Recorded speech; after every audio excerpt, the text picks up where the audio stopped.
Urvashi plan తిప్పికొట్టి ఆఖరి నిమిషంలో ఊహించని షాక్ ఇచ్చిన ఆనంది. ఈ వీడియో గనుక నచ్చినట్టయితే తప్పకుండా ఒక లైక్ చేయండి. ఇక ఆనంది ఆదిత్య ఇద్దరూ కూడా డిజైన్స్ గురించి ఎంతో దగ్గరగా ఉండి చర్చించుకుంటూ ఉండగా అది చూసిన ఊర్వశి అయితే కోపంగా చూస్తూ ఉంటుంది. చూసావా, ఆ ఆనంది ఆదిత్యకి ఎలా దగ్గర అవ్వాలని చూస్తుందో, నీకు అందుకే చెప్తున్నాను, నువ్వు జాగ్రత్తగా ఉండాలి. ఆనందిని ఎలాగైనా కానీ ఆదిత్యకి దూరం చెయ్యాలి అంటూ సునంద అయితే చెప్తూ ఉంటుంది. చూస్తారు కదా అత్తయ్య గారు, నేను ఎలా దూరం చేస్తాను. ఆనందిని ఆదిత్య గారి దగ్గర నుంచి దూరం చేసే బాధ్యత నాది అంటూ ఆనంది వైపు కోపంగా చూస్తూ ఉంటుంది ఊర్వశి. ఇంతలో అది గమనించిన చైతన్య అయితే ఈ అమ్మాయి ప్రవర్తన చూస్తూ ఉంటే ఏదో తేడాగా కనిపిస్తుంది. మమ్మీ కూడా చాలా ఇంపార్టెంట్ ఇస్తుంది, ఒక పిఐకి ఇంతగా ఇంపార్టెంట్ ఇవ్వడం నేను ఇదే మొదటిసారి చూస్తున్నాను. అసలు మమ్మీకున్న అహంకారానికి ఇంత ప్రాధాన్యత ఇవ్వవలసిన అవసరం లేదు కదా. ఈ అమ్మాయిని ఇంత ప్రత్యేకంగా చూస్తుంది అంటే ఖచ్చితంగా డాడీ చెప్పినట్టే అన్నయ్యకి దగ్గర చెయ్యాలని చూస్తున్నట్టుంది. నేను ఒక కంట కనిపెట్టాలి. ఎప్పటికీ ఆ ఇంటి పెద్ద కోడలుగా ఆనంది వదినే ఉండాలి. ఆ ప్లేస్లోకి ఎవరు వచ్చినా నేను సహించలేను అంటూ చైతన్య అయితే అనుకుంటూ ఉంటాడు. ఇంతలో జీవన అయితే అడుగుతూ ఉంటుంది, బావగారు అక్కడ ఆనంది వేసిన డిజైన్స్ చూశారు, అలాగే ఊర్వశి కూడా కొన్ని డిజైన్స్ వేసింది కదా, అవి కూడా చూడండి అంటూ అనగానే అప్పుడే ఇక ఊర్వశి అయితే ఆదిత్యకి డిజైన్స్ అయితే ఇస్తుంది. అవి చూసి ఇవి కూడా చాలా బాగున్నాయి, ఇవి కూడా ఇక్కడ మనం సెలెక్ట్ చేసుకోవచ్చు అంటూ అనగానే అప్పుడే చైతన్య అయితే అడుగుతూ ఉంటాడు, అన్నయ్య డిజైన్స్ బాగున్నాయి, మరి ఆ డిజైన్స్కి సంబంధించి స్టేజ్ పైన ఎక్స్ప్రెస్ని ఇవ్వాలి అంటే తను ఇవ్వగలదా అంటూ చైతన్య అనేసరికి ఆ మాటకి ఒక్కసారిగా షాక్ అవుతుంది ఊర్వశి అయితే. అప్పుడే ఇక సునంద అయితే ఊర్వశి వైపు చూస్తూ ఉంటుంది. ఇక సునంద అయితే చూడంగానే ఇంతలో ఊర్వశి అయితే ఇస్తాను అంటూ అనగానే సరే ఇక్కడ ఒకసారి చెప్తే దాన్ని బట్టి అక్కడ మీరు ఇవ్వగలరో లేదో తెలిసిపోతుంది కదా, ఒక్కసారి ఆ డిజైన్స్ గురించి ఎక్స్ప్లెనేషన్ ఇవ్వండి అంటూ అనగానే అప్పుడు ఇక ఊర్వశి అయితే ఏం మాట్లాడాలో అర్థం కాక ఉన్నట్టుండి ఇవ్వమంటే ఎలా ఇస్తాను, నేను కూడా కొంచెం ప్రాక్టీస్ చేయాలి కదా అంటూ ఊర్వశి అయితే చెప్తూ ఉంటుంది. ఆనంది మేడం మీరు వేసిన డిజైన్స్ గురించి మీరు కూడా ఒకసారి చెప్పండి అంటూ అనగానే ఆనంది అయితే ఎంతో చక్కగా వివరిస్తుంది. చూసారా, సొంతంగా వేసిన డిజైన్స్కి బయట కొనుక్కొచ్చిన డిజైన్స్కి ఉన్న తేడా ఇదే. నేను మీరు బయట డిజైన్స్ తీసుకోవడం చూసే ఆ విషయాన్ని బయట పెట్టడం కోసమే అడిగాను అంటూ ఇక చైతన్య అయితే చెప్పంగానే ఏంటి ఊర్వశి నువ్వు అనేది, ఈ డిజైన్స్ బయట తీసుకొచ్చిన డిజైన్సా అంటూ ఇక ఆదిత్య అయితే అడుగుతూ ఉంటాడు. అది బాస్ ఈ డిజైను చాలా బాగుంది కదా, అందుకనే తీసుకున్నాను బాస్, మొన్న ఇచ్చింది మాత్రం నేను వేసిన డిజైన్సే అంటూ అనగానే సరే సరే ఇంకెప్పుడు ఇలాంటి పొరపాటు చేయకు, నీకు వచ్చిన వర్క్ మాత్రమే చెయ్యి, బయట నుంచి తీసుకువచ్చి చెయ్యాలని మాత్రం చూడకు అంటూ ఆదిత్య అయితే కోపంగా వెళ్ళిపోతాడు. అప్పుడే ఆనంది కూడా ఇక ఏం మాట్లాడకుండా చిరునవ్వుతో వెళ్ళిపోతుంది. ఇక ఆనంది చిరునవ్వుతో వెళ్ళడం చూసిన ఊర్వశి అయితే నన్నే ఎక్కిరిస్తున్నావే, నిన్ను ఖచ్చితంగా ఈ పోటీలో గెలవనివ్వకుండా చేస్తాను, ఏ డిజైన్స్తో అయితే నాకు అవమానం జరిగేలా చేశావో అదే డిజైన్స్తో అందరి ముందు నీ పరువు పోయేలా చేస్తాను. ఇక్కడ ఈ నలుగురు మధ్య నా పరువు పోయింది, నువ్వు అక్కడ ప్రపంచం మొత్తం మీద నీ పరువు పోగొట్టుకుంటావు, ఈ కంపెనీ మూతపడిపోతుంది, అప్పుడు అందరూ కూడా నిన్నే నిందిస్తారు, నేను అలా చేస్తాను కదా, ఎందుకంత ఆరాటం అంటూ ఇక ఊర్వశి అయితే ప్లాన్ చేస్తూ ఉంటుంది. ఇక ఆనందికి తెలియకుండానే ఆనంది దగ్గరున్న డిజైన్స్ అయితే దొంగతనం చేయాలని ప్లాన్ చేసుకుంటుంది.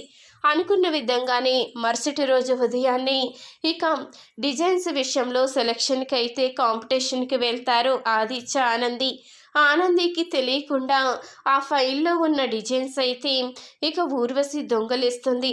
అది చూసుకోకుండా ఆనంది ఆదిత్య ఇద్దరూ కూడా ఇక కాంపిటీషన్కి అయితే వెళ్ళిపోతారు.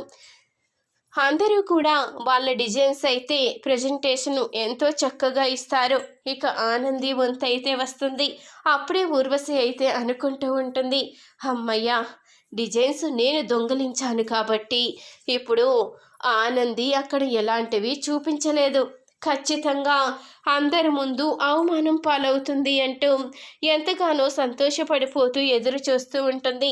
ఇంతలో సునంద అయితే అడుగుతూ ఉంటుంది, ఏం ప్లాన్ చేశావు, అంత కాన్ఫిడెంట్గా ఉన్నావు అంటూ అనగానే, ఏం ప్లాన్ చేశానో ఇంకొక 10 నిమిషాల్లో మీకే తెలుస్తుంది అత్తయ్య గారు, ఒక్కసారి చూస్తూ ఉండండి అంటూ ఇక ఊర్వశి అయితే చెప్తూ ఉంటుంది.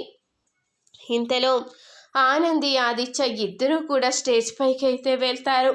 ఇక ఫైల్ ఓపెన్ చేయంగానే అందులో డిజైన్స్ అయితే కనిపించవు.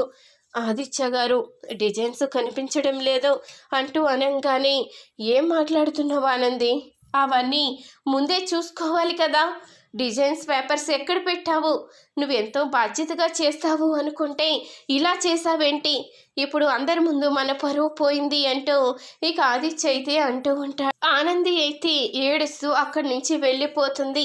ఇలా జరుగుతుందని ఇక ఊర్వశి అయితే కలగంటూ ఉంటుంది. ఇంతలో ఆనంది ఆదిత్య ఇద్దరూ కూడా స్టేజ్ పైకి వెళ్ళడం, ఆనంది తన దగ్గరున్న డిజైన్స్ అందరికీ కూడా చూపిస్తూ వాటి గురించి ఎంతో గొప్పగా వివరిస్తూ ఉండడం, ఇదంతా చూసి ఊర్వశి ఒక్కసారిగా షాక్ అవుతుంది. ఇదేంటి, డిజైన్స్ పేపర్స్ నేను చింపేశాను కదా, మరి ఆనంది దగ్గరికి మళ్ళీ డిజైన్స్ పేపర్స్ ఎలా వచ్చాయి, అసలు అందరి ముందు తను అవమానం పడాలని కదా నేను కోరుకున్నాను, ఇలా జరుగుతుందేంటి అంటూ కంగారు పడిపోతూ ఉంటుంది ఊర్వశి. ఇక ఆనంది చూపించిన డిజైన్స్ అందరికీ నచ్చడంతో, ఆనంది ఇచ్చే వివరణ కూడా ఎంతో చక్కగా ఉండడంతో ఇదంతా చూసి అందరూ కూడా ఎంతో సంతోషపడుతూ క్లాప్స్ అయితే కొడుతూ ఉంటారు. ఇక స్టేజ్ పైన ఆనంది ఆదిత్య ఇద్దరికి అవార్డు అయితే ఇస్తారు. కేడి టెక్స్టైల్ ఎంతో గొప్ప పేరు తెచ్చుకోవడంతో ఆనంది ఆదిత్య ఇద్దరు కూడా చాలా సంతోషపడుతూ ఉంటారు. అందరూ కూడా వాళ్ళిద్దరినీ పొగుడుతూ ఉంటారు. ఏంటి ఊర్వశి, నువ్వు వేసిన ప్లాన్ ఏంటి, అసలు ఇప్పటికీ అమలు చేయలేదు అంటూ అనగానే, అయ్యో అత్తయ్య గారు, నేను ప్లాన్ వేశాను, కానీ ఇలా జరిగిందేంటో అర్థం కావడం లేదు, ఆనంది దగ్గరున్న డిజైన్స్ తీసుకుని చింపేశాను, తనకి తెలియకుండా ఫైల్ మళ్ళీ అక్కడే పెట్టేశాను, అది చూసుకోకుండా ఆనంది వచ్చేసింది, మళ్ళీ తన దగ్గరికి డిజైన్స్ ఎలా వచ్చాయో అర్థం కాలేదు అంటూ అనగానే, అప్పుడే ఇక సునంద అయితే ఊర్వశి చెంప అయితే పగలగొడుతుంది. నేను ఆనందికి అవమానం జరిగేలా చేసి ఇక్కడి నుంచి శాశ్వతంగా వెళ్ళిపోయేలా చేయమన్నాను, కానీ డిజైన్స్ దొంగతనం చేసి మొత్తం మన కంపెనీ పరువే తీయమని చెప్పలేదు కదా, ఇంకెప్పుడు ఇలాంటి పని చెయ్యకు అంటూ సునంద అయితే కోపంగా వెళ్ళిపోతుంది. అప్పుడే ఆనంది అయితే వస్తుంది. ఏంటి, నేను అందరి ముందు అవమానం పడతాను, అందరి ముందు డిజైన్స్ లేక నవ్వుల పాలవుతాను అనుకున్నావా, నీ గురించి తెలిసినప్పుడు కూడా నా జాగ్రత్తలో నేను లేకుండా ఎలా ఉంటాను అనుకున్నావు, నువ్వు డిజైన్స్ చింపేయడం, అవి డస్ట్బిన్లో వేయడం నేను చూశాను, అప్పుడే నిన్ను నిలదీసుండేదాన్ని, కానీ మళ్ళీ ఏదోటి ప్లాన్ చేస్తావని నా జాగ్రత్తలో నేనొచ్చాను, నువ్వు చింపేసిన డిజైన్స్ ఒక్క కాఫీయే నా దగ్గర ఉంటుందనుకున్నావా, నా జాగ్రత్తలో నేను ఎప్పుడు ఉంటాను కదా, ఆల్రెడీ ఒక్కసారి మోసపోయినప్పుడు ఇప్పుడు ఎంత జాగ్రత్తగా ఉండాలో నాకు తెలీదా, ఆ డిజైన్స్ కాఫీసు నా దగ్గర ఇంకా చాలా ఉన్నాయి, అవే నేను తీసుకువచ్చాను, పాపం ఇంకేమీ ఉండవు, అందరి ముందు డిజైన్స్ పేపర్స్ లేక నేను నవ్వులు పాలవుతాను, ఆదిత్య గారు నన్ను అసహించుకుని వెళ్ళిపోతారని నువ్వనుకున్నావు, కానీ ఇప్పుడు నా కారణంగానే కంపెనీకి అవార్డు రావడంతో ఆదిత్య గారు నన్ను ఎంత గొప్పగా అర్థం చేసుకుని ఎంత గొప్పగా అభినందించారో చూసావు కదా, ఇంకెప్పుడు మా ఇద్దరి మధ్యలోకి రావాలని చూడకు, నిన్ను ఇప్పటి వరకు నార్మల్గానే చూశాను, కానీ నేనంటూ నా దృష్టిలో నిన్ను పెట్టుకుంటే నీ జీవిత చరిత్ర అంతా బయటపడిపోతుంది, అది గుర్తు పెట్టుకో అంటూ ఆనంది అయితే ఊర్వశికి ఊహించని షాక్ అయితే ఇస్తుంది. ఇక ఆనంది ఇచ్చిన షాక్తో ఊర్వశి అయితే ఇదేంటి ఇలా జరిగింది, అటు తిరిగి ఇటు తిరిగి నేనే కుప్పకూలాను, అవునులే అంటూ ఉంటారు కదా, ఎవరు తీసిన గోతులో వాళ్ళే పడతారని నా జీవితం కూడా అలాగే అయిపోయేలా ఉంది, ఇప్పుడు ఏం చెయ్యాలరా దేవుడా అంటూ ఊర్వశి అయితే ఇక షాకే చూస్తూ ఉంటుంది. ఈ వీడియో కనుక నచ్చినట్టయితే తప్పకుండా ఒక లైక్ చేయండి. మీరిచ్చే ఒక చిన్న లైక్ మా ఛానల్కి ఎంతో మోటివేషన్ ఇస్తుంది.